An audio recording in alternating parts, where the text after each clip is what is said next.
So basically, this is about differentiation, which is teaching standard 5. There are 4 main barriers that actually crop up in practice with differentiation. And this for me is really the teaching standard that reveals our weaknesses as individual teachers in schools. It's either in our subject knowledge or in our training, lead to some of these things. So because when we're not confident, we shy away from it, and the kids do exactly the same thing. So if we recognise sort of in ourselves maybe we're guilty of doing it, it actually makes us better as practitioners. Can we go to the next slide, please, Grace? So I'm going to cover 6 areas today. The first 3 are to do with attitude and planning and EHC info, and the last 3 are actually how it translates to what we do in the classroom in very simple ways. Don't know how to get the sound. Okay, should we move on to the next one? Yeah. I'm getting a lot of feedback from somebody. If you'd like to mute yourselves, that would be brilliant. So with this, all EHCs aim for access and independence. This is at the heart of what SEN is about. And subject departments and teachers need to ask themselves what areas they actually promote. What areas can they promote access and independence in? Is it the type of qualifications or your curriculum topics that are on offer? Is it making sure that technology is available? For me, sometimes this might be, and for various schools, it might be having quite expensive and long-term trusted interventions, maybe abandoning some of those in favour of technology. I think that's a dilemma that a lot of people may face. Finally, I think the links with literacy are overwhelming. If you think back to what Karen said about semantics and input and output in children's understanding and cognition, it fits in quite well, and you can look at things as almost a whole school approach as well if you want to. Go to the next one. Task completion or learning. I think this is a tricky one. Both of these are important to understand in relation to what your aims for a child are. So think about the activities you have planned or that you use regularly, because sometimes we do things that seem like minor tasks, but to a SEN child you might be giving them something impossible, and you end up fighting the wrong battle, really. And remember, what you place value on, they won't necessarily, especially if they're autistic. Note taking in particular is a tricky one there. So just be clear on what you're prioritising for the child. Is it feeding into a short-term or long-term target? For example, an EHC might be to do with greater participation in the classroom, but if a child sees no merit in making friends or doing a paired activity, you need to kind of be clever in how you meet that target, and what you want to do, and decide, what does learning look like? Sometimes experiencing something new is quite passive. That doesn't mean a child is learning nothing from it. So these are good conversations to have as a team, and both of them can have value when you want to meet an EHCP target, and how you devise lesson activities for them. If we move on to the next one. So understanding all of that feeds into our expectation and how we share it with children and colleagues. And I use this picture because we sometimes actually inadvertently still do this. We can look at it and say, haven't we come a long way in education? But if you know anything about the hidden curriculum, then you'll know that actually sometimes our practices kind of still bring up issues for children, particularly in terms of the social dynamic you have in the classroom. This is where you need to clearly decide what is task completion as a target and what is learning and progression going to actually look like. And you need to make decisions about how you can assess. So if your starter or your resources present an already unmotivated child or young person with a task that they won't be able to do independently, or it doesn't play to their strengths in some way, then you've actually created a barrier from the get-go. This is where you really slip into just using a TA as your differentiation. Or they can't do it independently. Oh, the TA will explain it to them and go through it with them and help them complete it. And then many TAs will come back to you and say, because that task was unsuitable from the beginning, it became task completion and ceased to be a learning opportunity. So you also have to sort of ask yourself, well, what is the TA for if you're a teacher? And is the use of your TA, how you've deployed them or what you've asked them to do, is it encouraging independence in the child or an over-reliance on adult support? Can I assess accurately with levels of support like that? And in terms of the social dynamic, I would say, have I sent a message to the child and every other child in that classroom that I don't work with that child? That's really important, and that has an impact with age as we go on. So expectations, and are you making it clear to the child? One of the boxes there I have is word, sentence or paragraph or word count. I needed to get some kids to write for me, and I needed to make my instructions explicit. So I'd ask for a paragraph and I'd get 2 or 3 sentences.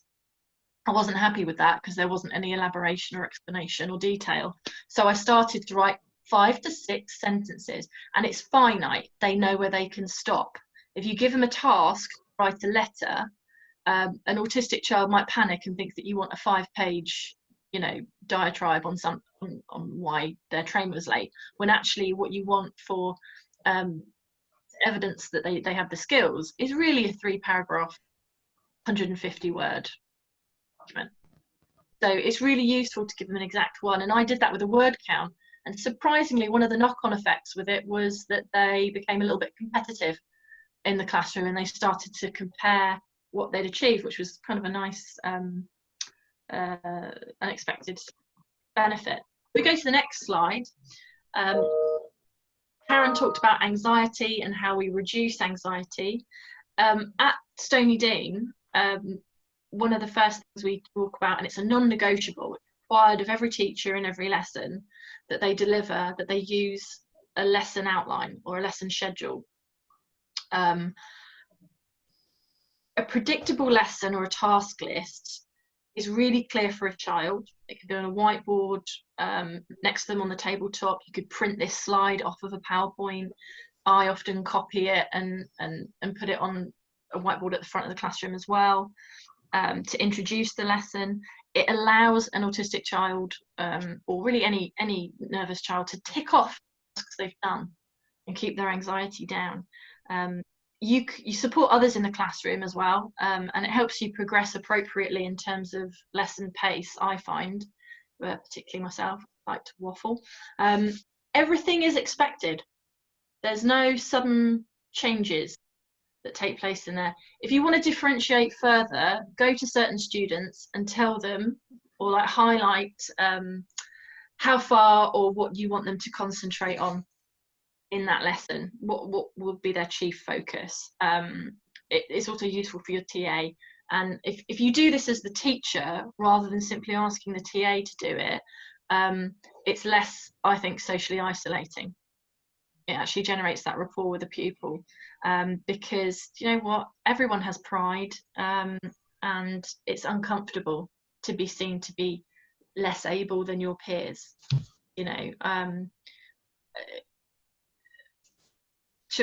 Children understand that, no matter where they are cognitively, they're able to recognise if they're treated differently, I think.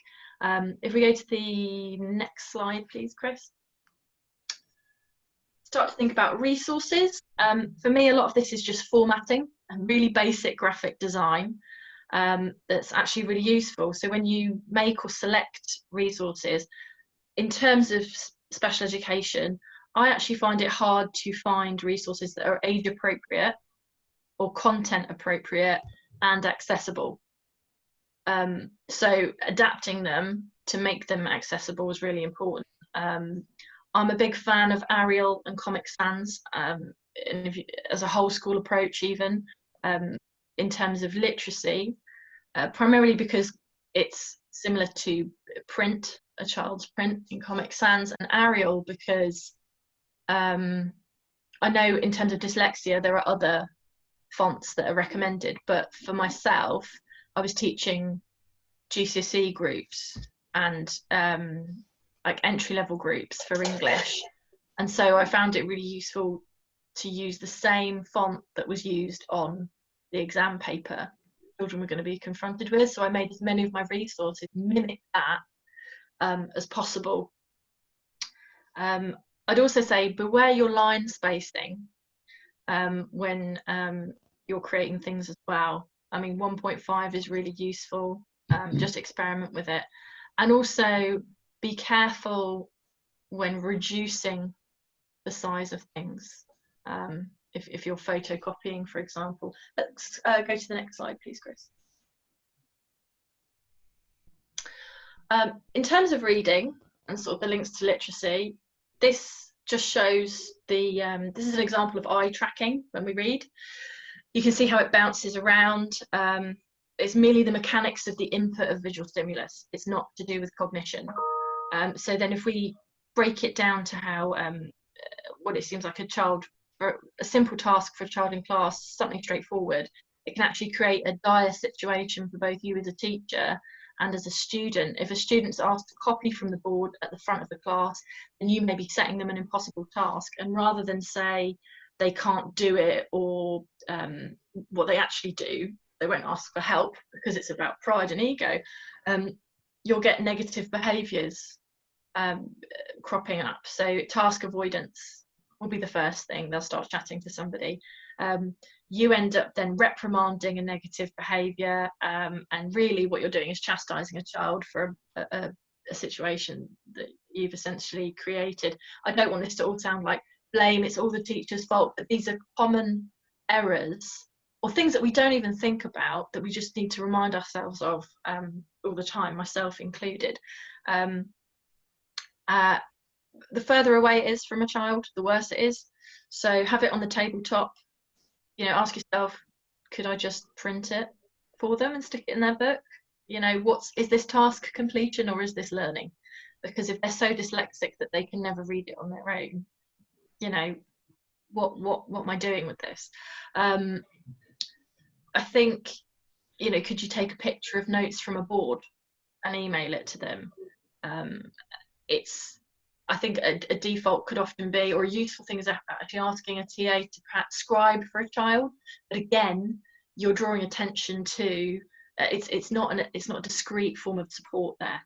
I would say in regards to a lot of that, what I select for a child will be based on the age of the student, because as they enter adolescence, if there's, you know, adult relationships are less important to them and peer relationships are far more important. Let's go to the next, wary of time here. Tactics then, if you're looking for a literacy strategy, it's not about teaching kids to read, it's about how to approach the resources you give them sometimes. So if you're going to ask a child to copy something or answer questions from a source, do this, block it off. This technique reduces the amount of visual input. It can help with task completion because they get to see how far they're moving down the page. You know, it is essentially a literacy strategy, but it works for a lot of kids. You can do it with a sheet of paper, post-it notes. It also allows you to break tasks down for pupils. So it's almost, it functions similarly to a schedule. It's a non-verbal, discrete prompt as well, which I think is really useful if you are in the mainstream, particularly secondary. And it works for any student that's struggling to focus. We do it as adults as well. Yeah, so my favourite one. So coming back to PORIC, Karen talked about this briefly. Language and cognition is really tricky. And PORIC is a system that we've incorporated into planning and delivery at Stony Dean for some years, and I had to wrestle with this a lot because I teach everyone's least favourite subject, which is English. So if we look at the picture, I'd ask you, what do you see? And you would tell me you see a cat, hopefully. And I would turn around to you and say, that's not a cat, that's 3 triangles, 3 circles and 6 lines. From your contextual understanding of the world and your knowledge, you're okay with the symbolic representation of a cat. But that, in terms of how we experience the world, child development, cognition, is not a cat. So that sits sort of in that middle of PORIC. A written word is the most abstract representation of meaning. So if we were to go back a step in terms of meaning of what I'm talking about, we'd use the picture. So there's, and if I was to go back further than that, I'd have to hand you the animal or have it in the room or take you to see it so that you could touch it, hear it, and experience it, you know, experience the looks of judgment that cats often give us. I feel about them. And this is actually this kind of a journey cognitively of increasing abstraction. So if you just hit the next animation, so going from what you physically can pick up an object right up to this numbers as well. Sometimes you have autistic children that seem really, really good at maths, and it's the difference between perhaps rote learning and then when they have to apply maths to a situation, or written questions, where it all falls down because you've increased the level of abstraction for that child. That's a really interesting one. So if we go, you know, English presents me with so many difficulties. If we go to the next slide, I had to teach concepts and technical terminology for English literature GCSE to children who have a language impairment in some fashion. And I needed to be able to give them really stark visuals as a reference point. So I picked Banksy because it's very clear, it's really concise, you know, it's graffiti. I'm working with teenagers as well, trying to be trendy. And I could use these images as part of a starter task, as a homework, as further to ask them to find me further examples of this. And I also used it as a revision display. So these are really, and when you think about English, if I'm asking them to read something and tell me about the irony or the metaphor or the juxtaposition that's taking place in what's happening, I'm asking them to use high concept terminology. And the source material for that is also the most abstract because it's written word. It's meaning in its most abstract form. So there's many, many layers of understanding that take place there. And I couldn't guarantee in an exam that a child would actually be able to pick that out. I couldn't guarantee that they would necessarily remember it that way. But if you use a visual, those words start to become more common and familiar. They're used, and you just have to transfer it through as many examples as possible. So what I did was, we had here the lovers, social media. Yeah, not quite social, is it? If we skip to the next slide, there are some more. I was going to talk about an oxymoron, child soldier is one, and there's lots of visual things to talk about there to springboard off into a conversation. And then I would use the cameraman there to talk about irony. So a lot of that is to do with language, and the next slide is about language priming. And these activities are really important because they link back to the EHC for kids who've been assessed with receptive and expressive language problems.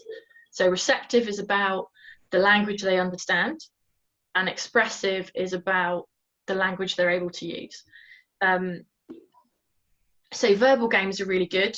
I used word association. It wasn't quite word association, but for year 8 with like a topic like Gothic, I'd ask them to do a recall around the room of any language or keywords or things that they remembered from the topic, and they weren't allowed to repeat it. So you're actually doing a really good exercise in memory language recall there as well, and it's a nice way to get them cued into what you're talking about. If we go on to questioning on the next slide, always support things visually where you can. We all know what types of questioning we can use to support participation, I think, and how they link to Bloom's taxonomy, you know, the closed questions, open questions. They serve different purposes. So if we look at the next slide, then you'll actually see how are they used. Well, how do they benefit us? Are we using it to the questioning to support participation? Is it to help them build and extend longer answers? Ordering processes, things like that. I started to use the word elaborate quite a lot. To stretch my kids, they would give me an answer that was really short and I'd just go elaborate. They hated it, but they got in the swing of it later, and they understood it. So I think this is something we can do automatically, and to me, from my perspective, it's the quickest, cheapest form of differentiation I have that's the most useful. If we go to the next slide, you'll see it actually links back to the EHC. So closed questions are often about task completion. Students might have a stronger receptive skill or limited expressive language. They may be socially intimidated or anxious about speaking aloud. Open questions allow you to gain more evidence of what's happening in the learning. Putting it into their own words allows them to retain that information. And it kind of demonstrates, are they making links? Are they making broader cognitive links across subjects or across topics or anything like that? And then you can ask yourself, how does that link back to the individual's goals that I have for them? Because those goals are not necessarily your subject goals. They might relate to speech and language goals, emotional well-being goals, and other cognitive ones as well. I like priming kids with questions at the start if they need it. Jot it on a post-it note and stick it on their book and say, I'm going to ask you 2 questions today. You know, these are the ones you're going to answer for me. You can have them now. They're going to be coming up later. You can do that through the TA. I always think it's more powerful when the teacher does it. Or you might need to actually specifically go up to a pupil and say, we've got class discussion on the schedule today, but I'm not going to come to you. These are 2 questions here. I'd like you to write down or make a note of the answers for me. I'll come around once we're finished. So it's a lot of it is about knowing the child. Finally then, the last slide is just a quick recap of what we've talked about. And I think we could take any questions now, if there's any questions in the chat, or we'll see how the technology would work. I think we may have 2 minutes to do that for people if they would like to.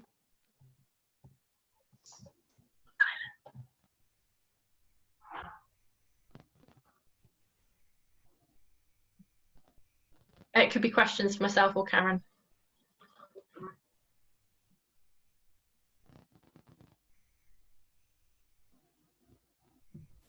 Nice.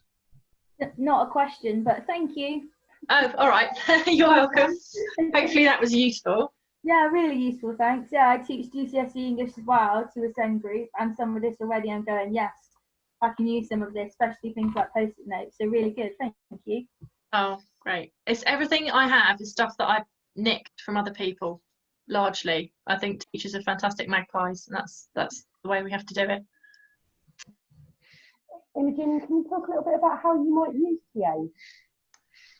Okay, so yeah, for TAs, I decided if it's an issue of access. So I had a young man who was very dyslexic. He was on the spectrum, to the point where, you know, he couldn't read. I mean, he could decode some phonic stuff, he could barely write, and I could have had the option of using the TA as both his reader and his scribe, and I didn't. I made him use technology because, well, for one, I think a 15-year-old lad doesn't want his mum over his shoulder in a lesson, particularly if you're talking about mainstream as well. I think that so in that sense, I removed her from one area of support, but she definitely scribed for him in another, and it worked out really well. This is a kid who would not have accessed GCSE at all but was able to access GCSE, and I believe he came away with a grade 3, which I hadn't even predicted for him. Sometimes it's the luck of the paper. I would also so in that sense, I think where cognitively in a lesson, what you're dealing with is good, perhaps conversational skills and retention, because he had extremely good memory, retention and vocabulary, and that's why I think he did so well on the written portions, even though he would have lost SPAG marks under the access arrangements. So that's really how I look at TA. Sorry, Karen. Sorry, no, I was just going to say, it's really important that we build their independence and get the strategies into the classroom and move the TA away, because that's how they're going to get on when they get into secondary, and how they will work through their exams, if that's what they're going to do, or whatever their pathway is. Everybody's journey is different, but I think building in them managing themselves is really, really important. Thank you. Also, guided groups. I think quite often, if you've got your lower end students in the group who are finding it hard to access stuff, it's quite common to perhaps sit a TA there and work. But what I liked to do was those who were able to get on with the task and who might just ask, a structuring or a spelling check or something like that, TA can handle that. It's my job to sit there and closely assess and sort out any misunderstandings that have taken place in what I've taught, so that I know about it. It's not because TAs can't do that. It's because my social role as an authority figure and as a subject specialist, I need to go and sit there. That's my job. So I do the guided group. It switches and changes depending on the activity, but it must switch and change. And I think when we talk about inclusion, that's what we have to make sure is happening. And this is why if we feel a bit weak in our subject knowledge or our confidence in SEN, we can retreat from it, and we can assume that, well, the TA works with him every day, she knows better than I do, or he knows better than I do, and it's a cop-out. And we're all guilty of it. We've all done it. I think it's depending on what your school is like. If you're heavy on admin, think life is life. But as long as we are aware of it and we try to change it, that's the important bit. So sorry, I'm just looking at the chat to see if there's anything else. Any good ideas of understanding GCSE poetry? High functioning student in grammar but struggles with emotions. If you are going to teach romanticism, for example, if that's in your cluster for what you're looking at, show them Constable paintings. I love the National Gallery. It's very visual. I did a trip there actually with a group to make links between what they'd read about in terms of historical views of religion, power, poverty. That's really really important, because it's like Karen says, you only know what you know. And history, really, literature and poetry is about it's about history more than anything else, I think. I'll get the PowerPoints out to people. I think we do it through Emma Kell, but that wasn't a very good thing on poetry. I think the abstract stuff that I was talking about is useful with that, particularly in the AQA Power and Conflict cluster. There's a poem. It's the Heaney poem, A Tame Cat Gone Wild. Really good videos of that. Talk about that, the feeling. It's obviously metaphor. If you delve into the history of it, we could unpick that for hours, basically, that one. But feel free to email me. Thinking if there's anything. How can we differentiate all reading resources if the student has a low reading age? And EHC says all written work needs to be readable for them. This would take hours. Yes, it does. So is the unpleasant answer. So where I've used a textbook for extracts of literature, I have had to either very kindly I've had a colleague scan it for me, or I've had to retype it out. I in fact copied and pasted the entire novel of Jekyll and Hyde from the internet, from an open source internet, in order to put it into Arial, to box every page, to sometimes in some chapters make bold, or to you know, highlight or italicize sections that I wanted them to pay attention to, and I put the pictures in. It was time consuming, and one of the things I would ask you to consider in terms of using TAs is, could you develop a planning and resourcing system whereby you can hand something, and maybe you need to invest in technology then, you know, scanning it. If you hadn't have done that, the whole activity would have been completely overwhelming, and you wouldn't have had the output.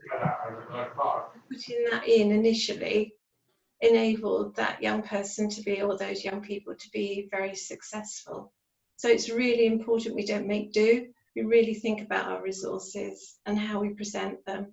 And it's all about lowering the anxiety and lessening the overwhelming feeling. I'd also say to reverse engineer as well, because if the EHC is saying all written work needs to be readable for them, as in a source, well, are we, and this is very difficult, I think, for primaries, because we have to look at it, you know, if you're going to go intervention, reading intervention, intervention after, you know, this, and this, are they ultimately, at the end of their journey, going to end up with someone reading for them anyway in order to access something?